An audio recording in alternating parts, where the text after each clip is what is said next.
ក្មេងស្រីម្នាក់ឈ្មោះតារាតែងអង្គុយមើលព្រះច័ន្ទជារៀងរាល់យប់នាងស្រឡាញ់ភាពត្រជាក់និងពន្លឺពណ៌ប្រាក់របស់វាណាស់ព្រះច័ន្ទនៅខ្ពស់ពេកតារាតែងតែប្រាថ្នាចង់ឲ្យវាចុះមកលេងម្ដងយប់នេះមេឃស្មាត់ជ្រងំមានតែសំឡេងសត្វល្អិតយំទេតារាដកដង្ហើមធំ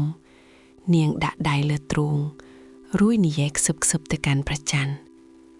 ខ្ញុំចង់ឲ្យអ្នកមកចិត្តខ្ញុំណានាងនិយាយដោយសំឡេងតិចខ្ញុំមានរឿងជាច្រើនចង់និយាយជាមួយអ្នកនាងពិតជាមានអារម្មណ៍ឯកាខ្លាំងណាស់ហើយនាងជឿជាក់ថាព្រះច័ន្ទអាចស្ដាប់នាងបានព្រះច័ន្ទលើមេឃបានឮសំឡេងខ្សឹបរបស់តារាព្រះច័ន្ទមានចិត្តសប្បុរសហើយយល់ពីអារម្មណ៍ឯការបស់ក្មេងស្រីតូចយប់នេះវាសម្រេចចិត្តធ្វើអ្វីមួយដែលមិនធ្លាប់ធ្វើពីមុនមកវាសម្រេចចិត្តរំកិលខ្លួនចុះមកដើម្បីជាមិត្តរបស់តារាម្ដង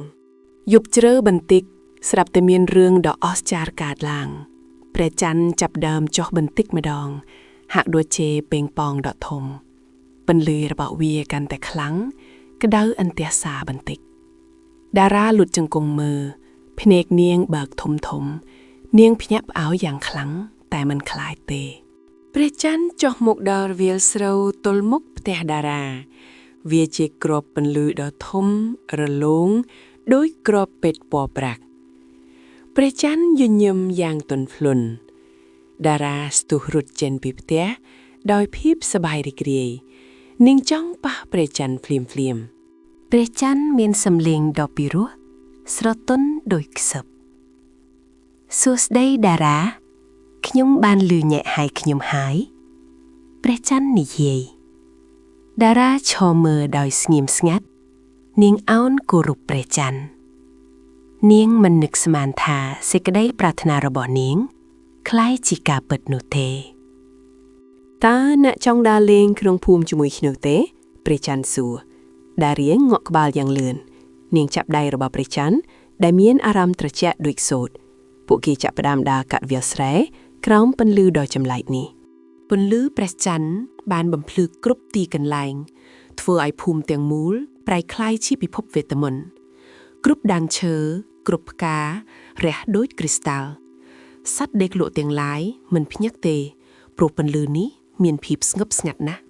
ព្រះច័ន្ទបានប្រាប់តារាពីអ្វីដែលវាមើលឃើញពីលើមេឃវាបានឃើញក្មេងៗកំពុងលេងវាយល់ពីក្តីសុបិនរបស់មនុស្សហើយវារាប់ផ្កាយទាំងអស់តារាស្ដាប់ដោយយកចិត្តទុកដាក់នាងមិនហ៊ានរំខានសូម្បីបន្តិចពួកគេទៅដល់ទន្លេតូចមួយព្រះច័ន្ទឆ្លុះបញ្ចាំងលើផ្ទៃទឹកធ្វើឲ្យផ្ទៃទន្លេញៀនពន្លឺភ្លឺចិញ្ចែងត្រីតូចហែលចុះឡើងហាក់ដូចជាកំពុងលេងជាមួយពន្លឺព្រះច័ន្ទដែរវាជាទិដ្ឋភាពដែលស្អាតបំផុតតារាឈោងដៃទៅប៉ះផ្ទៃទឹករំពេចនោះព្រះច័ន្ទបានរុញពន្លឺមួយដុំតូចចូលទៅក្នុងបាតដៃរបស់នាង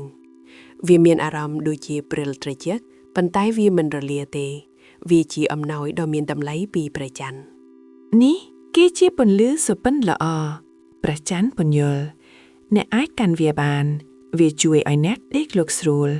ហើយរាល់យប់អ្នកនឹងមានអារម្មណ៍ថាខ្ញុំនៅក្បែរអ្នកតារាយកពន្លឺនោះមកដាក់លើទ្រូង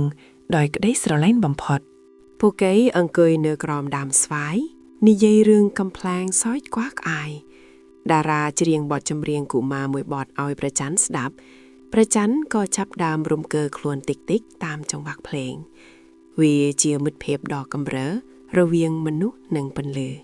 ប៉ុន្តែនៅពេលដែលមេឃចាប់ផ្ដើមប្រែពណ៌ទៅជាពណ៌ផ្កាឈូកខ្ចី